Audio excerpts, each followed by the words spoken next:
The notice wasn't just paper and ink. It was a trap, baited with a lie. Jesse Morgan hammered it to the board outside the general store, the wood groaning under the force of his blows. To anyone in Oak Haven, it was just a lonely rancher looking for a housekeeper. Wanted, it read, a living cook and housekeeper, good pay, separate cabin provided. But Jesse wasn't just lonely. He was waiting. The words were a code, a signal fire lit in the middle of a peaceful valley, and he prayed the right person would see the smoke. He was a big man, built like the mountains that watched over his land, with hands that could calm a wild horse or snap a man's neck. The town saw the gentle rancher. They didn't see the man who checked the horizon every morning, not for rain, but for trouble. His sprawling ranch, the Morganstead, was his fortress. The main house was too quiet, but Jesse didn't mind the silence. He minded the waiting. Days bled into weeks. The notice yellowed in the sun. He started to think no one was coming. Maybe the danger had passed. Maybe he could finally let his guard down. And that's when she appeared. She didn't ride into town on a stagecoach. She walked out of the dust at the edge of his property, a ghost in a worn dress, carrying a single small bag. She kept her head down, the brim of her bonnet hiding her face like a secret. Jesse saw her from the porch, a tiny figure against the vastness of his land. He didn't move. He watched. She wasn't lost. She was hiding. She moved with a purpose that scared him, her eyes scanning the fence line, the barn, the house, looking for threats, or for safety. He walked down to meet her, his boots making no sound in the thick grass. "Can I help you, ma'am?" he asked, his voice a low rumble. She flinched, her hand flying to the bag at her side as if it held a weapon. She looked up, and for the first time he saw her face. Her eyes were the color of honey, but they were filled with a terror so deep it stole his breath. She said her name was Rose, a whisper of a word. She said she'd seen the notice, but Jesse knew, right then and there, this was no ordinary housekeeper. She wasn't looking for a job. She was looking for a place to make her last stand. And his ranch was about to become a battlefield. Rose took the job without asking about the pay. She looked at the small cabin Jesse offered her, a simple room with a bed and a fireplace, as if it were a king's palace. It was a safe house, and they both knew it.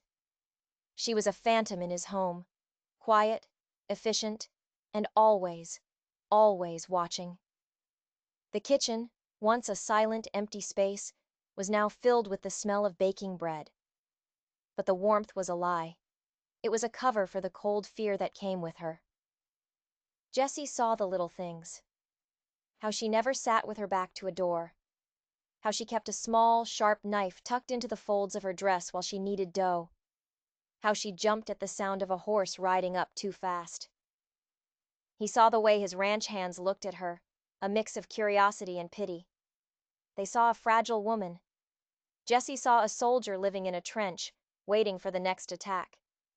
He didn't ask questions. He knew people who carried secrets like that. They only spoke when they were ready, or when they were forced to. He just watched, and he waited, and he hardened his heart for the fight he knew was coming. Then, one morning, the lie they were living fell apart. The sun was streaming into the kitchen, making the dust motes dance in the air. It was a peaceful scene.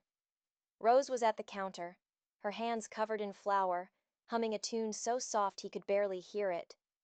For a moment, just a moment, Jesse allowed himself to believe the illusion, that he was just a rancher and she was just his cook. He came in for a glass of water, and she reached up to a high shelf for a jar of molasses.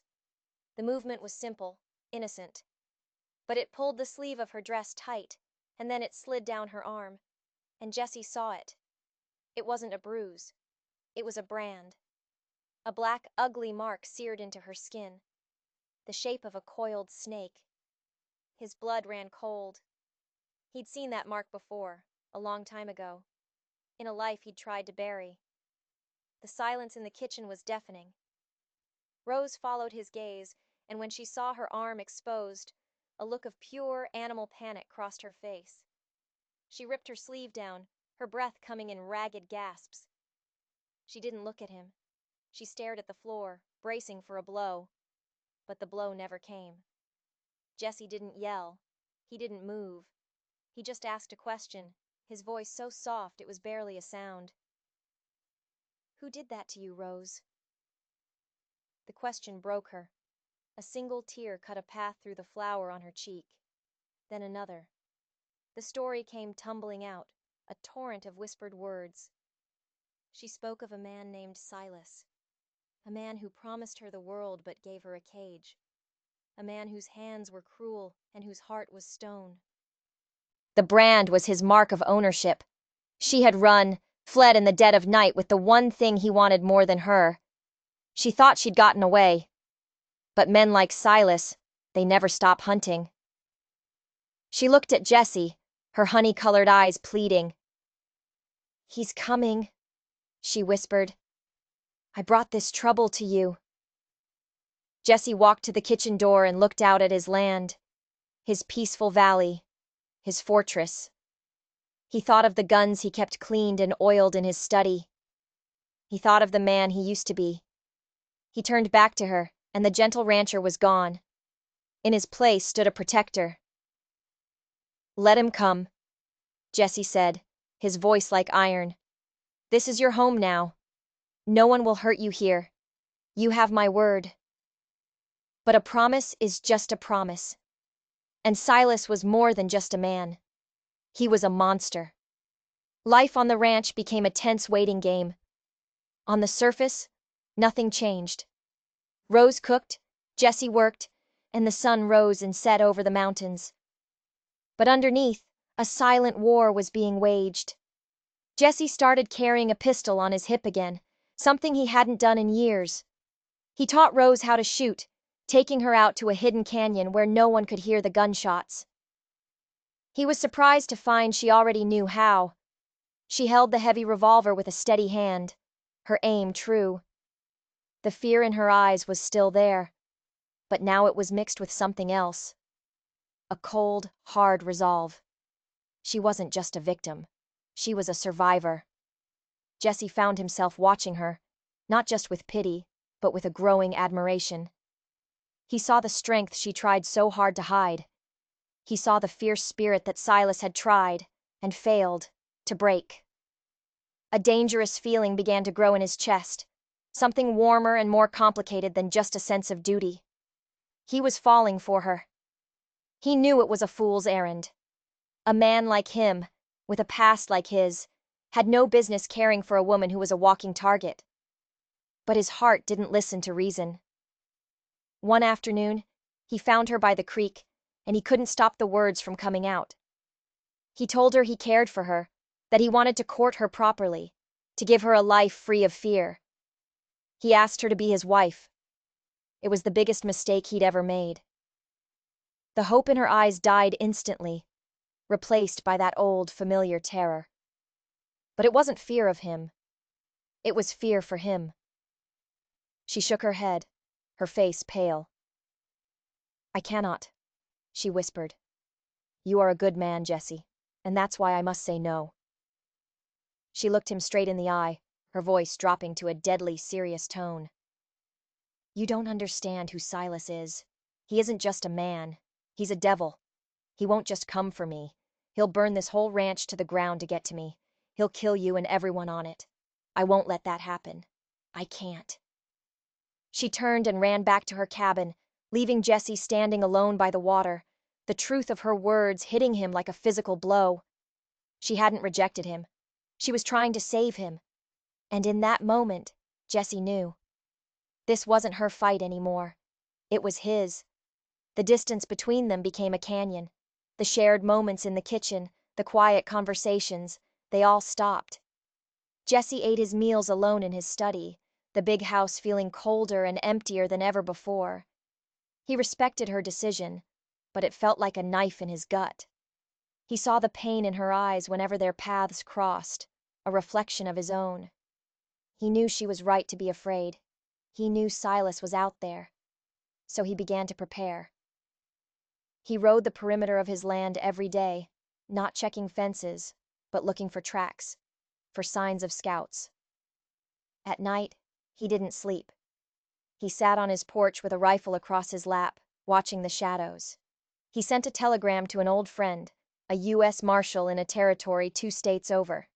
The message was simple, just 2 words. Coiled snake. He knew the Marshal would understand. He was calling in a debt that had been owed for a very long time.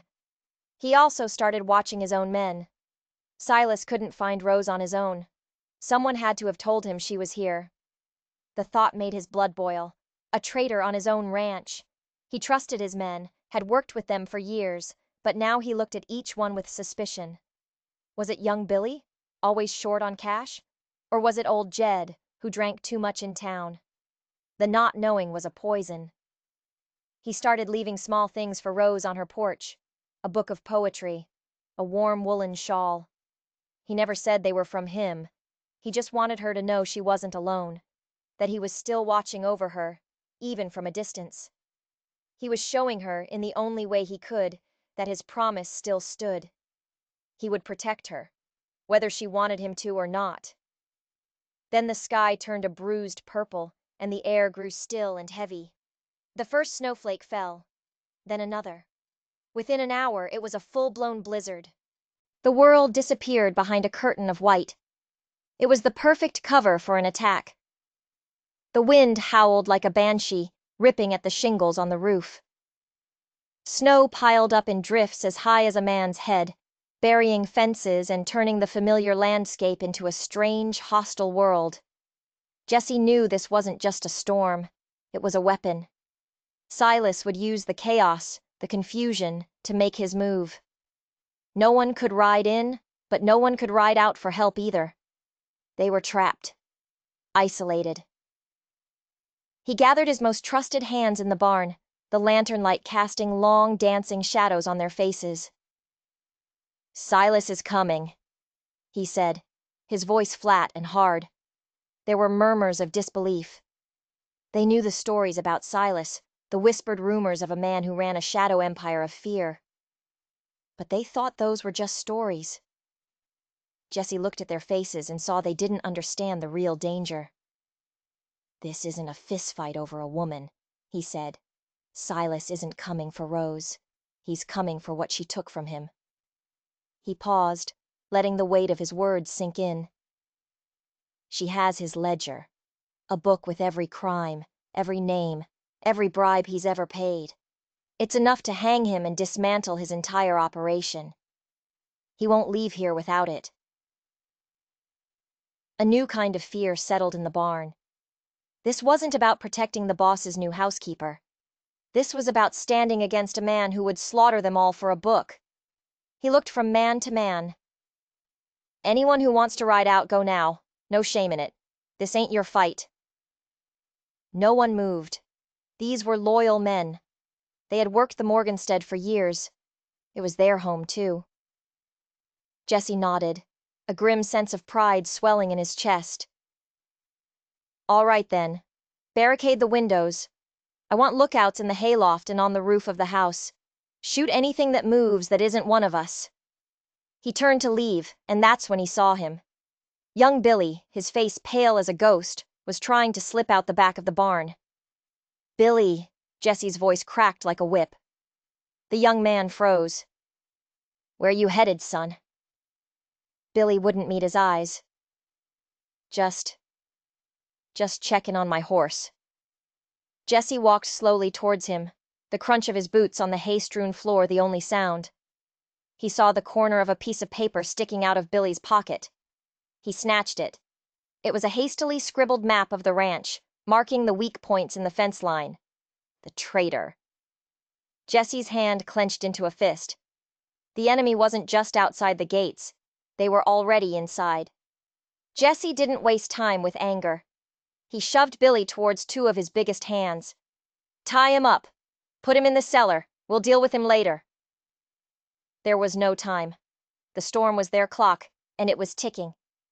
He ran to the main house, the wind and snow tearing at him. He found Rose in the kitchen, not hiding, but loading a rifle with calm, steady hands. She looked up as he burst in, her face set. "They're here, aren't they?" she asked. It wasn't a question. He nodded. "How many?" "My guess? 10, maybe 12. He likes to use overwhelming force." Jessie looked at her, at the rifle in her hands, at the lack of fear in her eyes. The terror had been burned away, leaving something harder in its place. "Where is it?" he asked. "The ledger." She didn't hesitate. She went to the fireplace and pulled a loose stone from the hearth. Behind it was a small oilskin-wrapped package. She handed it to him. It was surprisingly heavy. "My father was his bookkeeper," she said, her voice devoid of emotion. "He kept 2 sets of books, one for Silas and one for the law. Silas found out. He killed my father, but he never found the real ledger." The first gunshot echoed from the direction of the barn, sharp and clear even through the howling wind. Jessie didn't flinch. He handed the ledger back to her. "Keep this safe, safer than your own life. Without it, we're all dead anyway." He grabbed his own rifle from its place over the mantel. He looked at her one last time. 100 things he wanted to say caught in his throat. There was no time for words of love, not with death scratching at the door. He just gave her a grim nod. "Stay away from the windows," he said. He ran to the front of the house, peering through a crack in the barricaded shutters. He could see them now, dark figures on horseback, moving through the swirling snow like wraiths. They were surrounding the house. A siege. Jessie felt a strange calm settle over him. The waiting was over. The man he had tried to bury was back, and he was thirsty for a fight. The second shot slammed into the wood of the house, just inches from his head. The battle for the Morgenstead had begun. The night was a symphony of chaos. Gunshots, splintering wood, and the screams of men, all muffled by the relentless howl of the blizzard. Jessie moved through the darkened house like a ghost, a rifle in one hand, a revolver in the other. He was no longer a rancher. He was a commander, directing his small, outnumbered force with cold precision. "Jed, top of the stairs. Don't fire unless you have a clean shot. Tom, the back door. They'll try to flank us." He caught a glimpse of Rose, not cowering in a corner, but methodically reloading rifles by the firelight, her face a mask of concentration. She was as much a soldier in this fight as any of them. They tried the front door first, a heavy log used as a battering ram. The thick oak shuddered but held. A volley of rifle fire from the upstairs windows sent them scattering back into the storm. Then they tried the windows, but Jessie had predicted that. The heavy furniture he'd piled against them absorbed the bullets. For hours, it was a stalemate, a deadly dance in the dark. Jessie knew Silas was just testing their defenses, probing for a weakness. The real attack hadn't even started yet. He was trying to wear them down, to make them waste ammunition. Jessie conserved every shot, making each one count. He picked off a man trying to sneak up to the porch, the figure falling silently into a snowdrift. One of his own hands took a bullet in the shoulder, and Rose was there in an instant, tearing cloth for a bandage, her movements swift and sure. She'd seen this kind of violence before. It was written in the calm efficiency of her actions. As the night wore on, the lulls between attacks grew longer. Jessie knew what that meant. Silas was getting frustrated. He was getting ready for the final push. Jessie made his way to the back of the house, to a small window that looked out over the kitchen garden. He had a bad feeling. This was their blind spot. He peered out into the white chaos and saw nothing. Too quiet. That's when he heard it. A faint scraping sound from the roof. They weren't trying to come through the doors or windows anymore. They were coming from above. Jessie scrambled up the narrow attic stairs, his heart pounding in his chest. He burst into the cold, dark space, the wind whistling through the eaves. He saw him immediately. A dark shape against the single round window at the far end of the attic. One of Silas's men had climbed onto the roof and was prying the window open. He had a rope in his hand. He was going to drop down and open the house from the inside. Jesse raised his rifle, but the man was too fast. He dropped through the window, landing in a crouch. Before Jesse could get a shot off, the man lunged, not at Jesse, but at the rope, trying to pull it free to let his partners in. Jesse didn't have a clear shot. He did the only thing he could. He charged. They met in the middle of the attic, a tangle of limbs and fury. The man was wiry and strong, and he fought with a desperate feral energy. He had a knife. He slashed at Jesse, opening a long, shallow cut on his forearm. Jesse grunted in pain, but he didn't back down. He brought the butt of his rifle up, catching the man square in the jaw. The man staggered back, stunned. Jesse kicked the knife out of his hand, sending it skittering into a dark corner. The fight was brutal and silent, just the grunts of exertion and the thud of bodies against the wooden floor. Jesse was bigger, stronger. He slammed the man against a support beam, the wood groaning in protest. He had him pinned. "Who else is on the roof?" Jesse growled, his face inches from the man's. The man just spat blood in his face and laughed. "We're all on the roof," he hissed. It was a lie, a bluff, but it sent a fresh wave of ice through Jesse's veins. He didn't have time for this. He hit the man again, a single, precise blow that knocked him unconscious. He quickly tied the man's hands and feet with the intruder's own rope. He turned back to the window, his mind racing. Was it a bluff? Or were there really more men on the roof, waiting to pour into the house? He had to get back downstairs, had to warn the others. He took one step towards the attic door, and then the floorboards directly behind him exploded upwards. A massive figure erupted from the floor below, a shotgun blast tearing a hole in the roof. It was Silas. He wasn't on the roof. He'd come up through the floor of the master bedroom, right below the attic, and Jesse was trapped. "Evening, rancher," Silas snarled, the barrel of his shotgun pointed straight at Jesse's heart. "I believe you have something of mine." Silas was everything the stories said he was, and worse. A big bear of a man with a scarred face and eyes as dead and cold as a winter night. He moved with a heavy, deliberate confidence, the shotgun an extension of his arm. Jesse stood frozen, the rifle in his hand suddenly feeling useless. He was too close. One wrong move, and Silas would cut him in half. "The woman and the book," Silas said, his voice a low growl. "Give them to me, and I might let you and your men live to see the sunrise." Jesse's mind was a whirlwind. He was cut off from his men, trapped. He had to stall, had to think of a way out. "The book's not here," Jesse lied, his voice steady despite the adrenaline coursing through him. "I sent it off with a rider before the storm hit. The marshal will have it by tomorrow." It was a weak bluff, and they both knew it. No rider could have made it through this blizzard. Silas just smiled, a cruel twisting of his lips. "You're a poor liar, rancher. Now, for the last time." He was interrupted by a sound from below, a single, clear voice. Rose's voice. "Silas!" she yelled from the bottom of the attic stairs. "Let him go. It's me you want." Silas's dead eyes flickered with interest. He glanced towards the stairs. It was the only opening Jesse was going to get. He dove to the side just as Silas, distracted, turned his shotgun towards the sound of Rose's voice. The blast was deafening in the enclosed space, splinters flying everywhere. The shot went wide, tearing a chunk out of the wall where Jesse had been standing a second before.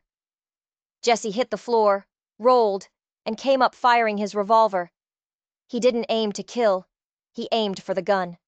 His first shot hit the wooden stock of the shotgun, the impact jarring it from Silas's grasp. His second shot hit Silas in the shoulder, spinning him around. Silas roared in pain and rage, clutching his bleeding arm.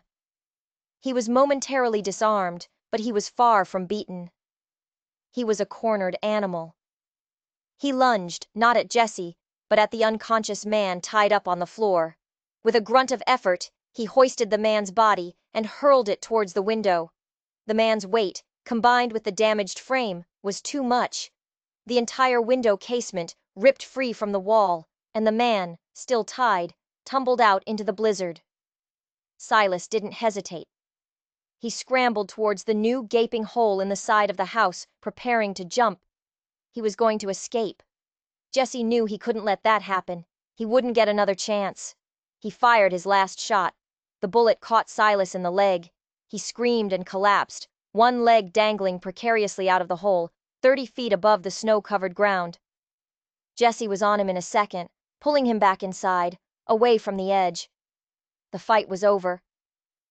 Silence descended on the house, broken only by the mournful cry of the wind. Downstairs, the shooting had stopped. Rose appeared at the top of the stairs, the rifle still in her hands, her face pale but determined. Her eyes met Jesse's over the groaning form of Silas on the floor. They had survived. They had won. But victory always comes with a price. The storm broke with the dawn. The world was silent, white, and clean.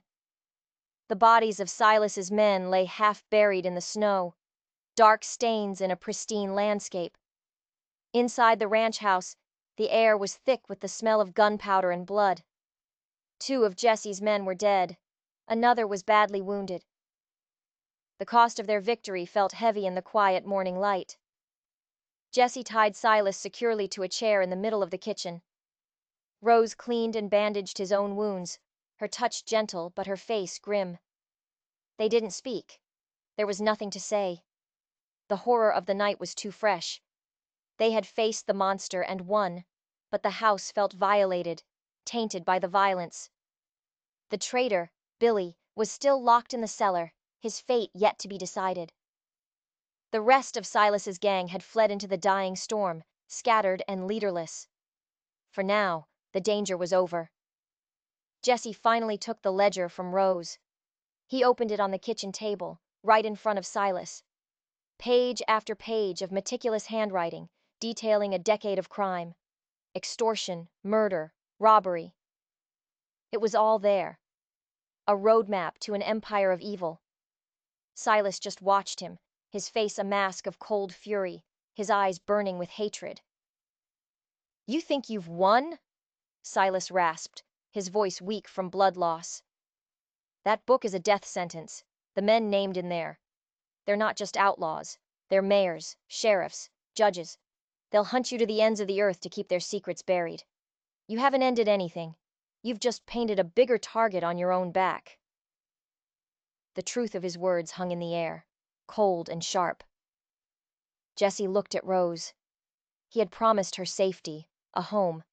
Instead, he had brought her deeper into the war she was trying to escape. He had taken on Silas's fight, and now he had taken on his enemies. All of them. The victory suddenly felt hollow. He had saved the ranch, but he might have just doomed them both to a life on the run. A knock on the door made them both jump. Jesse grabbed his rifle. It couldn't be. Not more of them. Not so soon. He crept to the door, peering through a peephole. A lone rider sat on a horse, a silver star pinned to his coat. The U.S. Marshal. His telegram had been received. Help had arrived. But as the marshal dismounted and walked towards the house, Jesse's relief turned to ice. He recognized the man's face from a picture in Silas's ledger, on a page detailing bribes to law enforcement. The marshal wasn't here to save them. He was one of them. He was here to bury the evidence, and them with it. Jesse looked from the approaching marshal to the ledger on the table, to the triumphant sneer on Silas's face. He had walked them out of one trap and straight into another. Jesse didn't show the panic he felt. He opened the door, his rifle held loosely at his side, a weary but welcoming smile on his face. "Marshal, thank God you're here. We've had a hell of a night." The marshal, a tall, thin man with a drooping mustache and cold eyes, stepped inside. His gaze swept the room, taking in the barricades, the bound form of Silas, and Rose standing by the fire. He was assessing the situation, calculating. "Got your wire, Morgan," the marshal said, his voice flat. "Looks like you handled things." He walked over to Silas. "Silas Kane, you're a hard man to find." He said it like an accusation. Silas just laughed, a dry, rattling sound. "Looks like my luck's run out, Marshal. He's got the book." The Marshal's eyes narrowed, flicking to the ledger on the table. The air in the room was so thick you could cut it with a knife. This was the moment. The pivot on which their lives would turn. "Well then," the Marshal said, resting his hand on the butt of his pistol. "I guess I'll have to take that in as evidence." He took a step towards the table. Jesse didn't move. "I don't think so," Jesse said, his voice calm and low. "That book stays here until I get some assurances." The Marshal stopped. "Assurances?" "I want your word, Marshal, that this book and everyone in it will see a federal judge. No county lockups, no backroom deals." The Marshal's smile was thin and humorless. "You're in no position to be making demands, Morgan." "Am I not?" Jesse said. He tilted his head slightly towards Rose. On cue, Rose picked up a kettle of boiling water from the stove. She walked over to Silas and held it directly over his wounded leg. Silas hissed in pain, his eyes wide. "She's a little jumpy, Marshal," Jesse said conversationally. "Been through a lot. Her hand might slip. Be ashamed to have your star witness permanently maimed before he can testify about all the powerful friends who helped him." It was a standoff, a deadly three-way chess match. The Marshal wanted the book to destroy it. Silas wanted to be rescued, and Jesse just wanted to live. The Marshal's eyes darted between Jesse's rifle, the kettle in Rose's hand, and the ledger. He was trapped. If he drew on Jesse, Rose would scald Silas. If he let them destroy Silas, he couldn't be sure what other evidence Jesse had. His name was in that book. He was implicated. Jesse was betting the Marshal was a coward at heart, a man who survived by playing the odds, not by taking stupid risks. "All right, Morgan," the Marshal finally said, raising his hands in a gesture of peace. "You win. We'll do it your way. Federal custody." Jesse knew it was a lie. The Marshal would agree to anything now, and kill them the first chance he got. But it bought them time. "Good," Jesse said. "Now, I'm going to need you to unbuckle your gun belt. Slowly, and kick it over to me." The Marshal hesitated, his jaw tight with fury. This was the ultimate humiliation. But he saw the look in Jesse's eyes and knew he had no choice. The gun belt slid across the floor. Just as Jesse bent to pick it up, the traitor Billy, who had been forgotten in the cellar, burst into the room. He must have worked his ropes loose. In his hand was a small derringer he'd had hidden in his boot. He wasn't aiming at Jesse. He was aiming at Silas. "He killed my brother!" Billy screamed, his face twisted with grief and rage. He fired. The shot was true. Silas slumped over in the chair, a small dark hole in his chest. Dead. The Marshal saw his chance. With Silas dead, the main witness was gone. He lunged for Jesse, but he underestimated Rose. She swung the heavy iron kettle with all her might, catching the Marshal square in the side of the head. He dropped like a stone, unconscious. Silence. The kitchen was a scene of carnage. Silas was dead. The Marshal was out cold, and young Billy stood over them, shaking, the smoking derringer falling from his fingers. The war was over, for real this time. But the peace was complicated, messy, and stained with blood. Jesse looked at Rose, standing there, fierce and brave, a kettle her only weapon. And he knew, with a certainty that settled deep in his bones, that his life would never be the same. He had found something worth fighting for. More than land, more than peace. He had found his home. They buried the dead as the valley thawed. The U.S. Marshal was arrested by his own deputies, who arrived a day later, summoned by a second, more detailed telegram from Jesse. The ledger, combined with the Marshal's capture at the scene, was undeniable. The conspiracy Silas had built began to crumble. One by one, the powerful men named in the book were exposed and brought to justice. The coiled snake was finally dead, its head cut off, and its body writhing in its death throes. Young Billy was cleared of any wrongdoing, his actions deemed a desperate, justified revenge. He left the valley soon after, seeking a place where he could outrun his ghosts. The Morganstead began to heal. The splintered wood was replaced, the bullet holes patched. The quiet rhythm of ranch life slowly returned. But it was a new kind of quiet. Not the lonely silence of before, but a peaceful, shared silence between two people who had walked through fire together and come out the other side. Jesse and Rose's courtship wasn't one of buggy rides and picnics. It was one of rebuilding. They worked side by side, their bond forged not in sweet words, but in shared struggle and unwavering trust. They attended church on Sundays, their presence together a testament to the town of the battle that had been won. The looks they received were no longer of pity or suspicion, but of awe and respect. One evening, as the sun painted the mountains in shades of orange and purple, Jesse took Rose to the large oak tree that overlooked the valley. He didn't get down on one knee. He didn't need to. He just took her hands in his. "Rose," he said, his voice thick with an emotion he no longer tried to hide. "I know this isn't how things are supposed to be done, but we haven't had a normal life. I love you. I think I have from the moment you walked out of the dust. Will you be my wife?" Her answer was a quiet, tearful yes. Their wedding was small, held right there on the ranch, with only the loyal hands who had fought beside them as witnesses. It wasn't a celebration of a new beginning, but a solemn acknowledgement of the life they had already built. A year later, Rose stood on the porch, watching Jesse ride in from the fields. She held a small bundle in her arms. A baby boy, with his father's strong chin and his mother's honey-colored eyes. Jesse dismounted and walked up the steps, his face tired from a long day's work, but his eyes lit up as he looked at his family. He wrapped his arms around them both. The house behind them was no longer a fortress. It was a home. The long battle was over, the ghosts had been laid to rest, and the silence was finally, truly, filled with peace. Their story became a legend in that valley, a reminder that sometimes the greatest love isn't found in quiet moments, but is forged in the heart of the storm. It proves that even when faced with insurmountable evil, courage, loyalty, and a promise between two people can be enough to win the day. If you enjoyed this story of resilience and love against all odds, please consider hitting that subscribe button.